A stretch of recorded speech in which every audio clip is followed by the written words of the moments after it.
I walked into a mess. I mean, there's broken glass everywhere. I remember specifically, as soon as I made it through the door, I looked to my left, and out from that doorway came about a 3-year-old little girl in her pajamas. And she seen me. And mind you, I'm no small guy. I've got a bulletproof vest on. It's the middle of the night, and this girl put her arms out and just ran to me across broken glass, and I couldn't get to her fast enough. Um, and she was scared for her life. To run to a complete stranger like myself and to have her just reach out, it was heartbreaking, but she knew that she was safe.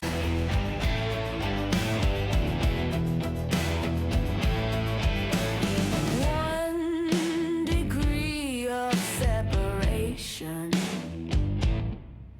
The lines all cross, the stories align.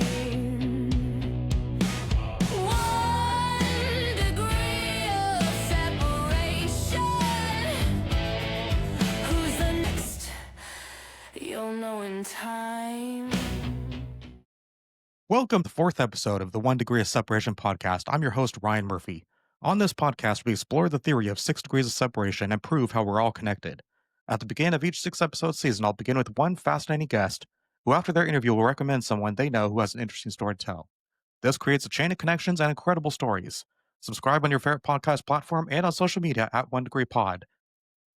Today's guest spent 12 years protecting and serving as a police officer, and now has become a successful business owner operating a fencing company and a storage facility. He was referred to me by my episode 3 guest, Michael Moore. Please give a warm welcome to Adam Goehl. Adam, welcome to the show. Hey, thanks for having me, Ryan. Yeah, glad to have you. So in my last episode, I spoke with Michael Moore, who's been a power lifter and owns his own gym, Midwest Iron. Tell me a little bit about how you know him. So Mike and I actually go way back.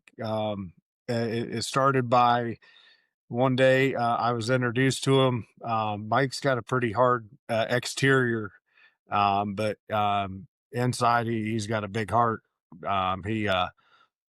I asked if I could lift with him, and he was pretty simple. He's like, "You either lift 250 pounds on a bench press or you don't come in." And I definitely wasn't the size that I am now. I think I weighed like 190 pounds at the time, and I showed up one Saturday morning, and it was one of those like, sit on the bench, boy, and I got down and I lifted 250. He's like, all right, I'll see you every Saturday. And that's kind of where it started off. I got to meet his wife and his children, and really in a small matter of a time, became family. I mean, we're not related, but I know that at any point I could call Mike, and I'd have him on my side, and vice versa. Kind of distant brothers, let's put it that way. Nice. Yeah, we've all got those friends that are like family to us, basically. So tell me a little bit about yourself and your background. Well, I started out just my father is an entrepreneur. Literally grew up working every aspect of construction. From the time I was a young boy, he had me out in the fields, just doing everything from framing houses to working concrete work to he actually owned a fence company as well, and he did everything under the sun. He did what it took to put food on the table. He owned a chimney sweep business. He did everything, and was successful at everything he put his mind to. He started a storage facility business and moved on to laundromats, and literally just was an amazing man, to the point that I've always strived to be something in his eyes, tried to work, do what I could, so to feel accomplished with him, So in I worked construction up until I'd say about 20, 21 years old. And I seen an ad in the newspaper, and the ad was, be a sheriff's deputy. So I looked into it some more, realized that there was, there's guidelines. You got to bench press this much. You got to run this fast. You got to do this many sit ups. You got to do this many sit and reach. And at that time, I was just a construction guy. And I'm like, I think I could do this. And I worked and I trained at it and had no idea what a gym was. I mean, I knew that there were guys that went to the gym, but I'd never stepped foot inside one. So I just worked and ended up applying, and I got hired. It's a lot of work to get there, and there's a lot into that story. Yeah. So now, did you have to go through the police academy as well? Yeah. So I got hired on. I was actually working on a fence job. I get a phone call from the sheriff himself, and he's like, Adam, this is Sheriff Fisher. And I said, nice to meet you, Sheriff. And he goes, if you can do one thing for me, I can do one thing for you. And I said, what's that? He said, if you can start wearing your seatbelt, I can put you in, put a badge on you. And rightfully so. I was not the best at wearing a seatbelt. And I think I had like 4 or 5 seatbelt tickets by the time I was 21 years old. So So he definitely looked into you then. he definitely looked into me. I think about a week later, they shipped me off to police academy in Champaign at University of Illinois. And there it was a lot of hard work. You figure I come from a construction background. There was a lot of individuals that went to college for law enforcement, and it was a long road. I mean, it was a lot of. I went there like it was a job because it was. I learned a lot along the way. Law was the law portion of it at first was real hard to understand, and then it became kind of second nature on how to read it. So yeah, it was a fun journey. It wasn't easy. It wasn't easy at all. The PT in the mornings and then class all day long and a little PT at night and then study for the next day. Um, it was good training though. Yeah. Awesome training. How long did police academy last? Police academy was 3 months. Okay. And in the meantime of all that, I was actually freshly engaged to my wife, Joan, now. So every weekend at a Friday, when I'd get off at 5 o'clock, I'd drive 3 hours home and be with my fiance and then drive back. And then it was freshly out of police academy. I think I got out of police academy end of October, beginning of November, and we got married December 1st. So you spent 12 years in the police force after that. What is one thing you learned about people that you could only learn by wearing the badge? Um, everybody's different behind closed doors. Everybody's different behind closed doors. There's a lot of people out there that have a smile on their face every day when you see them, and they may not have the best of life when it comes home. When they get home, everybody's fighting different battles and demons, and you really don't know what it is until it shows up, till it's there. Yeah. So, Yeah. Everybody's got their behind the scenes struggles. And what did you find to be the most rewarding part of police work? most rewarding part of police work is when you were able to help the individual that never thought that there'd be an end to it. Mainly into like the domestic violence side of it. I took that to heart. Not that I had anything personally go on with it, but I never believed that you put your hands on somebody unless there's always the unless you're fighting for your life. You're allowed to protect yourself, but I took to heart what happened in the domestic violence, and it goes both ways, both male and female. So, Now, obviously, I know you can't reveal any names, but do you have any specific stories that stand out to you that after the end of the day you went, I'm glad I could help that person? um, yeah, actually, I've got a bunch, but I'll stick with one. So I'm not a small man. I'm 6'4", about 250. I'm sitting at 275 right now. But in law enforcement, when I was working there, I was about 230 to 250, and I went down to a trailer park here locally, and I ended up showing up, and I had a guy. He had his wife like grabbed a hold of her and had her leaned over behind um, a balcony. And when I got there, he seen me. He stopped. I ended up getting him into cuffs, and she fell down onto the ground bawling. And I asked if there's anybody else inside, and she said that her kids were still inside. And when I walked inside, um, I walked into a mess. I mean, there's broken glass everywhere, and I remember specifically as soon as I made it through the door, I looked to my left, and out from that doorway came about a 3-year-old little girl in her pajamas, and she seen me. And mind you, I'm no small guy. I've got a bulletproof vest on. It's the middle of the night, and this girl put her arms out and just ran to me across broken glass, and I couldn't get to her fast enough. Um, and She was scared for her life. To run to a complete stranger like myself and to have her just reach out, it was heartbreaking, but she knew that she was safe when I got there. And I ended up putting that subject into county jail that night, and he was convicted on domestic violence charges. And there was a handful of things that went along with it as well. But that those are the things. The kids are um, especially hard to deal with when you're in law enforcement. The things that they see and go through, and stuff like that. So Yeah, kids are definitely the innocent victims. They should never be involved in any of correct, this.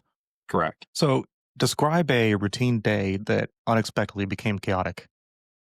Well, I mean, so we live in a smaller community. I think in our county total, we have maybe 65, 70,000 people.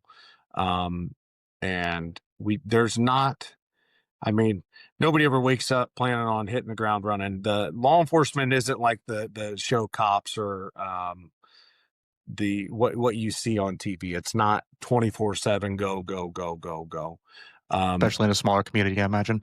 exactly. So my first 7 years I spent on nights, and it would be it was always the random days that you got nothing else going on.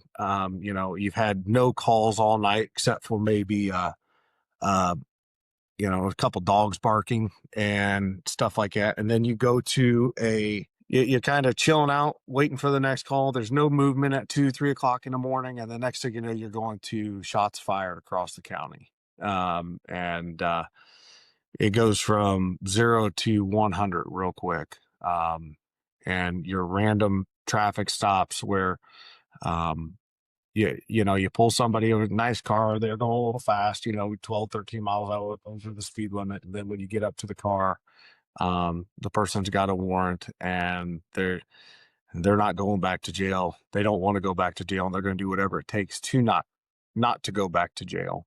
Um, and it goes from 0 to 100 instantly.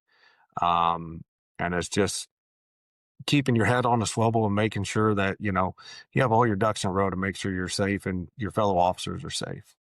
Yeah, I've definitely heard that traffic stops are the most dangerous thing police officers do because you don't know what you're walking up to. Absolutely. You don't know that person.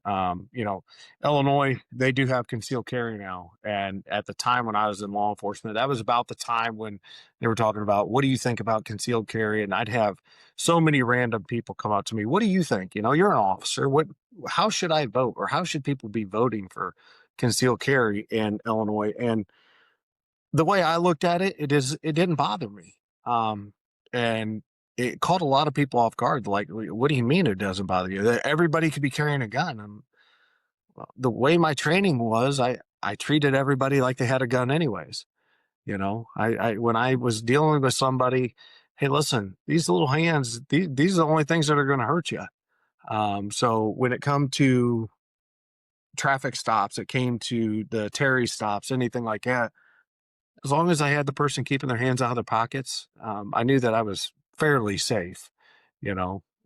So we just want to make sure that every stop, every interaction with anybody can go from 0 to 100 instantly, and you just gotta be prepared for it. Training, you fall back to training. You never rise to the occasion, you always fall to training.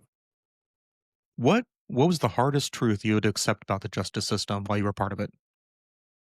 Hardest truth was, no matter how hard you work, it was always the decision of somebody else to where it went. I had a situation, in another local trailer park where I had the guy arrested. I arrested him, I think it was 3 times in about 10 days, and he kept getting let out. Um, no matter how hard you work, how good of a job you do, it always determines what your local government is, how they're going to handle that case, and how they're going to pursue it, because they could. There's always a variance on how they can charge every case, depending on how violent it was, or what the circumstances were with each case, and they always made the determination. Granted, they were never the ones that were there and handling it and seeing it firsthand, and you can describe everything you want in a report, and it doesn't really matter. It's their decision on how to be handled. Now, was that a factor in you ultimately leaving police work? Um, no, it wasn't. I don't. I'd say the reason I left law enforcement, it was a bunch of different things. One, I started I started doing the fencing stuff on the side. So my parents got out of the fencing side of it. But the phones kept ringing. My dad was very established in our area and very good at what he did. And in the process of that, people always he had such a great reputation that people wanted him to come do this stuff. So he was about 2 years out of doing it, and the phone calls kept coming in, and I was like, I could just do this on the side a little bit, maybe put a little extra cash on the table, because another thing in law enforcement, unlike a lot of different careers out there, um, you can work as hard as you want, and it's not going to change the how much money you're bringing home at night. At the end of the day, you could be the best officer in the world, and you're going to bring home a set amount of money, or you could be the worst officer in the world, and you're going to bring home that same amount of money. So it was very different than what I was used to in construction. So is it Um, based in on like a seniority system? so yeah, well, after the way the pay worked was, once you got to 5 years, everybody was on the same pay scale, unless you were a sergeant or a lieutenant or a chief deputy. Unless you were to that next rank, everybody got the same pay. So whether you had, well, I take that back. They did have some longevity pay. We're talking 5 cents. Um, not that it's a lot of money, but it's not. So unless you were putting in extra hours, getting overtime, or you were a sergeant, or had a different ranking, everybody had the same pay. In construction, and a lot of different places out there, in construction, the harder you work, 9 times out of 10, the more money you're going to make, and you're able to get ahead. Very hard to get ahead in law enforcement.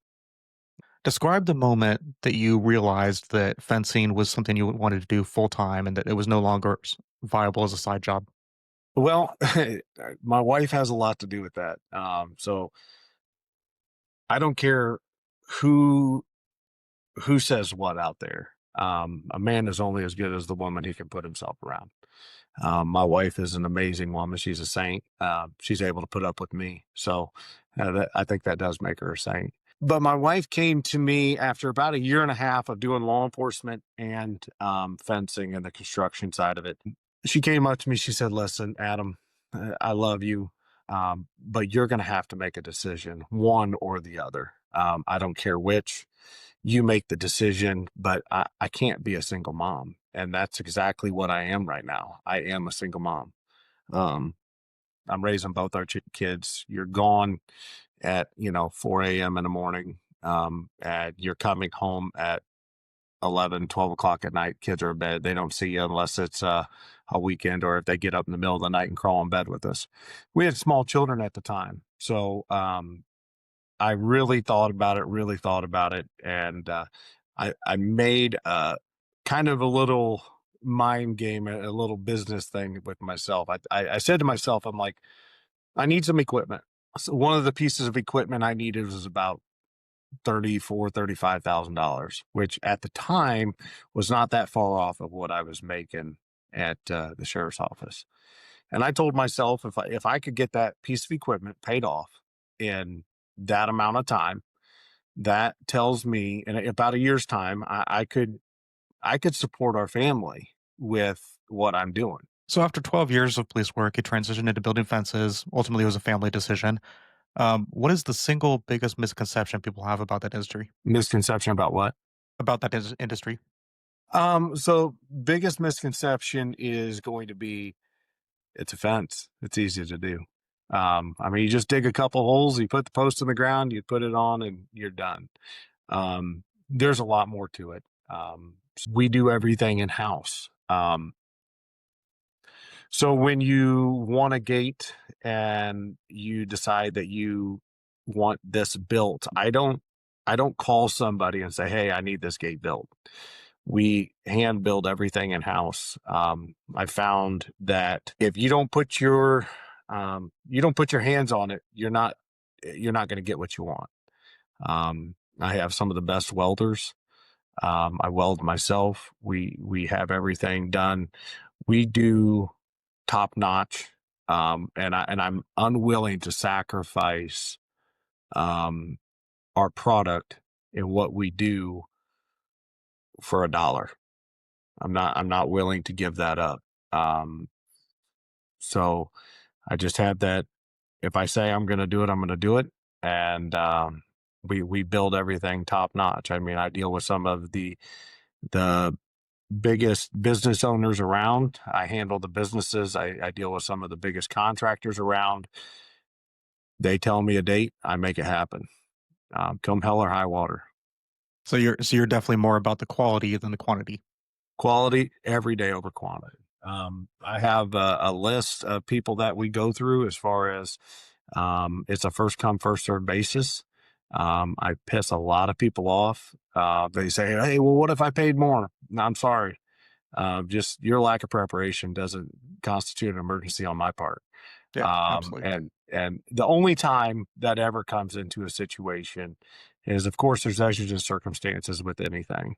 You have a car crash where a car goes into a building, and I got to get some temporary fencing up there to keep people safe. I had some issues where I had a couple, they adopted some children, and a few of them had autism or were autistic. I don't know the appropriate way to say that.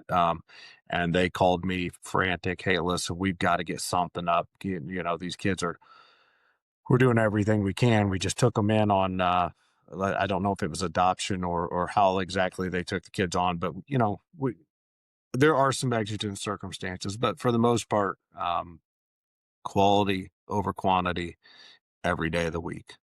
Excellent. And That's a great principle to live by. yeah, Now, how many employees do you have? right now going into the winter season, I've got five Okay. employees. And do you think your time as a police officer helped you to be able to read people like in the interview process? Yes and no. I would say part of it, yes. Yeah, it does. It does. Um, I am not one of those people that will push someone away because they have a past. Everybody's got a past. I have had guys work for me that had felonies on their record, and that doesn't change. Now that means that they can't go to some of my job sites. They may not be able to go work on a prison, but I'm not going to push them away. They could be one of the best workers I've ever had, and I have. I've had some of the best workers I've ever had have had a couple DUIs, and just because they made some bad decisions doesn't make them a bad person. What is the single biggest factor that separates a fencing project uh, from being successful or not successful? Starts off with knowing what the customer wants. I got to know what the customer wants. I have a sales guy that I went to school with. I went to high school with. I went to grade school with him, high school with him. He was he worked in his own family business until they decided that they were going to hang it up. His mom and dad decided to retire. He didn't want to move on with it, and he came over working for me. And he has the ability to talk to people and get what their vision is, and literally is my right hand man in the field. Even though he may not be putting any posts in the ground, he may not be digging any holes, he may not be building any fence. He literally is my right hand man, because he has to be able to take their vision, put it on paper, so I can turn that paper into the real life vision. So the good communication right off the get go, being straightforward with the customer, and it just, that is what makes everything work. And number two, the other most important factor is the office. Um, a bad office and a bad bookkeeper in a good business can ruin a business. Um, and I found out, not the hard way, but I found that out because I tried being the bookkeeper. When I first started this, my wife was in physical therapy, and that's what she did.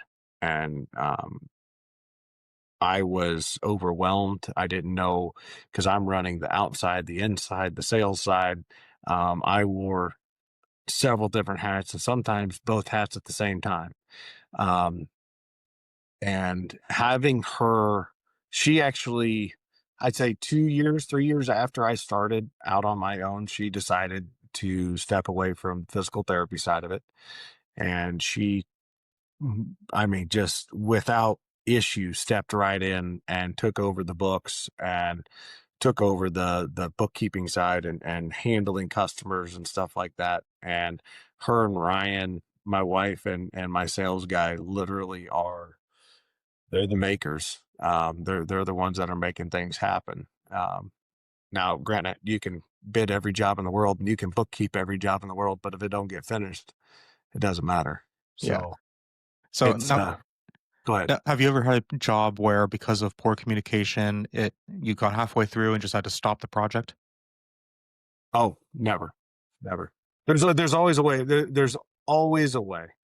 There's a way to fix um, anything and everything. It may not. Now, I'm not saying that when I walk away from that job, I've made money.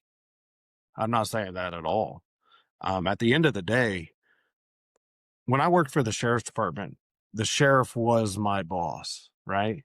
Okay. Now everybody's like, "Oh, it's great. You're your own boss." Absolutely not. I have a different boss on every job site that I go to, because Ryan, let's say I'm putting something in for you, you are my boss. I answer to you. So, it's my job to give you the product that you want, and it's my job to figure out, if something happens, how do we fix this? There's always a way to fix it. It just may not be what I want to do. It may cost me a lot more money. It may cost me a lot more time. But at the end of the day, Ryan, if I walked away from you and said, "Hey, sorry, I got to pull off this job. I don't know what I'm doing, or I can't handle this," you would not be happy with me, correct? Correct. Correct. Okay.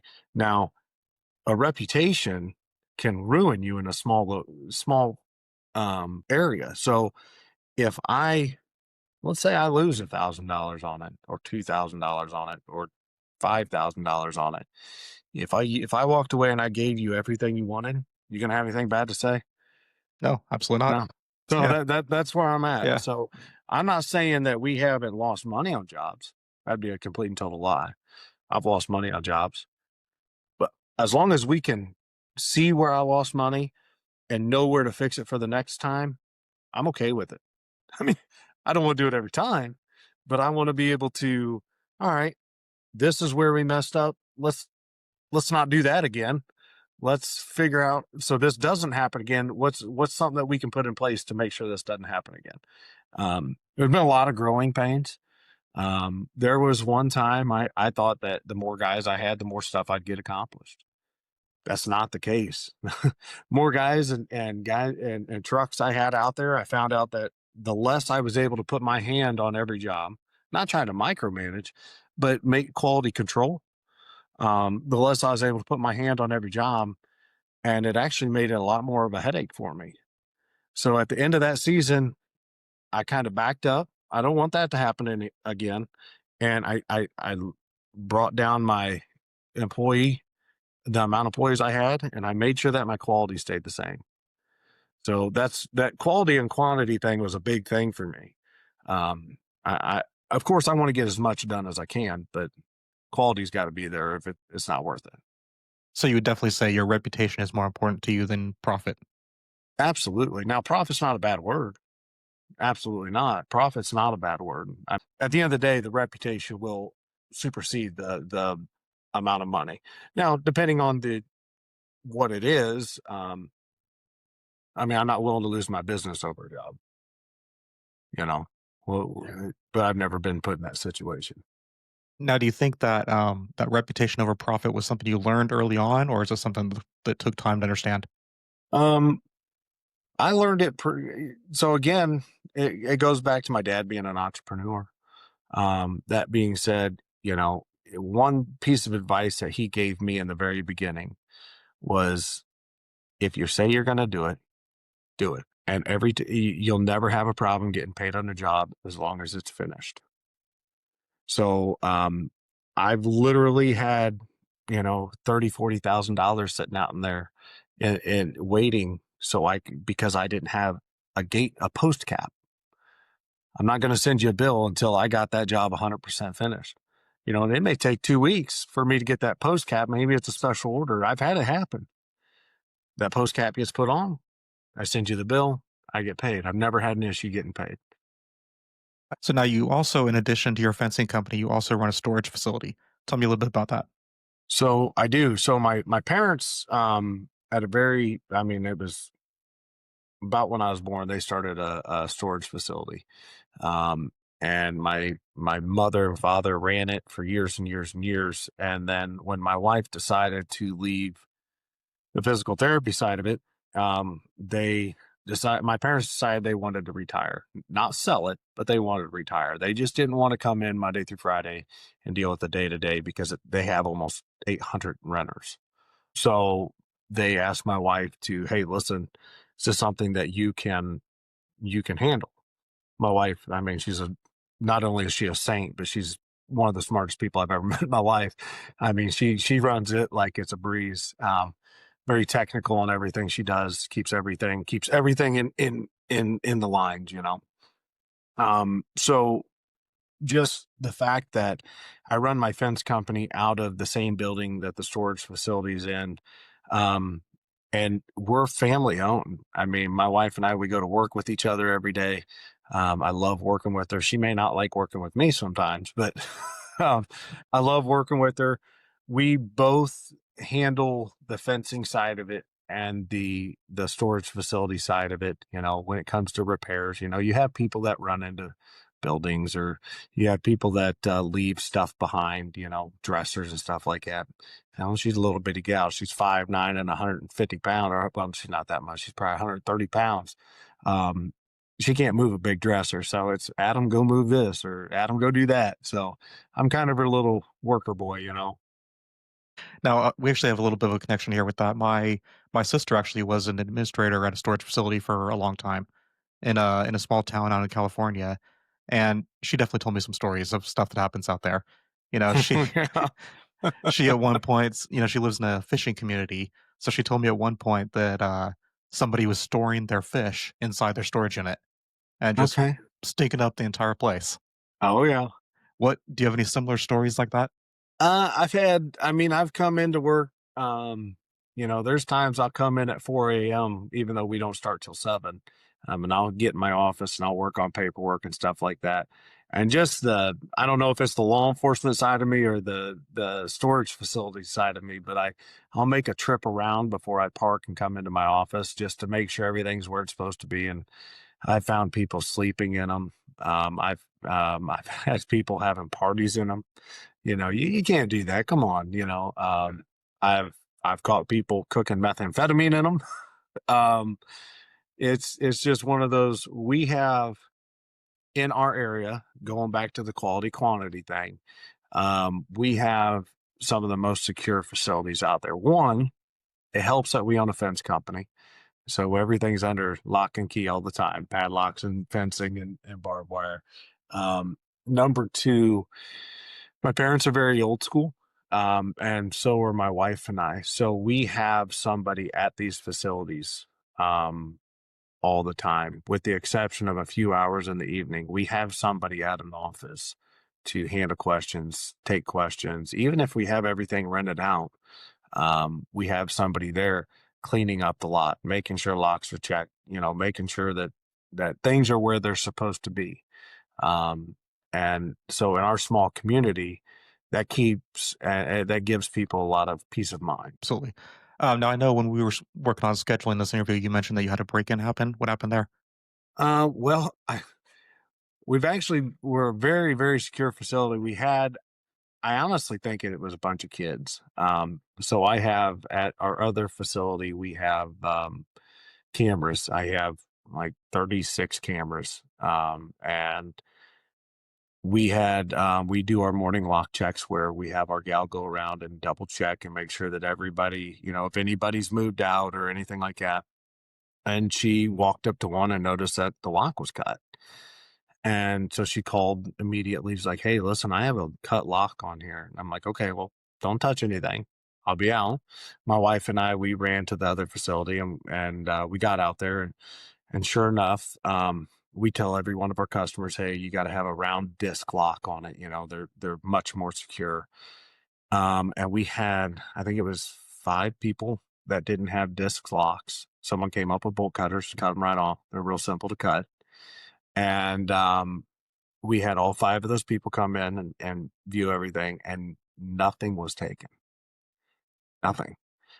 So I think there's one area. Well, there was one area that didn't have cameras. It's got cameras now. That did not. I think that's where they came in at. And the reason I think they're kids is because there was some very valuable stuff in those areas, and they're they should have taken that stuff, and they didn't. So they weren't So interested in taking anything, interested in seeing if they could get in. yeah, I Yeah. just it was crazy. And there was one that had some Louis Vuitton purses in it, some big ticket items. There was one that had a bunch of power cords, like 220-volt power cords in it. Um, all that stuff was left. Every one of those customers came in and was like, "There's nothing gone. I don't know what, like, why would they break in and not take anything?"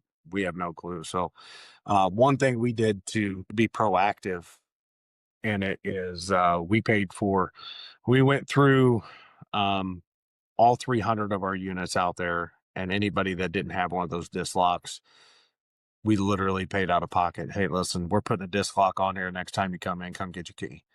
We tell everybody to use them. Um, now it's mandatory. You got to have a disc lock. So That's definitely a smart thing to do. I think I remember when I had a storage unit for a while, that's the kind of lock I used. yeah, Now, do you think that your time as a police officer changes how you handle situations like that? yeah, a little bit. I mean, of course, I'm looking for evidence of how they got in, what's sitting there. One thing that a lot of people get mixed up on is they watch CSI. And they think that you can take any one thing off the ground and go send it off to a lab, and in 10 minutes you've got fingerprints and throw it through into the computer system, and then a half hour later you know exactly who it is that did what. That's not how it works. So one, if they're not in the system out there, you're never going to get fingerprints. If it's I've never been, well, I've never been arrested, but if someone has never had their fingerprints taken, it's not in the system. So if they decide that they're going to do something, you have nothing to compare them to. Number two, it's very hard to pull fingerprints off of items, especially if they're not something slick like glass or a hard surface. And there's a lot that goes into it. Main thing is being proactive in anything. If you're breaking into cars, you check the door handle and you can't get into it. You reach behind you and check the car behind you, and you open the door handle and you pop the door open. Which one are you going to break into? The one that's open. So lock your doors. Lock your doors on your car. Lock your doors on your house. Be proactive. What has running a business taught you about yourself that your time as an officer didn't? I would have to say running my business has taught me that you have to be accountable for everything. I mean, you have to be accountable for in law enforcement as well. Um, but just you can't run a business and be late to work. You can't be run a business and leave early. You can't run a business and expect everybody to do is what you say. Um, yeah, now in law enforcement, the same thing. You can't be late to work, and you can't always leave early. But I would just say that the biggest thing is being accountable for yourself. And as long as you're accountable, you're gonna make it. You're gonna work all the time. Now, if you had to sum up your entire career journey into one motto or one word, what would that be? Interesting. It's interesting.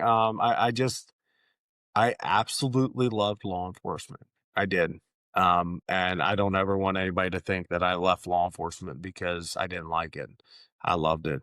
Um, I just had an opportunity to provide for my family and take another career path and go down it. I know some people, Adam, you're crazy. Why would you leave a pension and a career path that you got hired at such a young age? At 50 years old, you could have had a 30-year retirement and everything under the sun. And sometimes I look back and I'm like, yeah, why did I leave? Because there's a lot of headache that goes along with this, but it is just so rewarding. One thing that I wasn't able to do in law enforcement is have that step back and that finished product.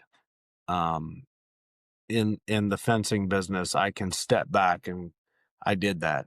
And 5 years down the road when we're driving to go get ice cream with the kids, it's, hey, I put that fence in. And I did that, and I did this, and it is nice to step back and have that finished product that you did. And I can't honestly say I've ever walked away from a fence job saying I wish I would have done something different to it. We literally pour our hearts into every job.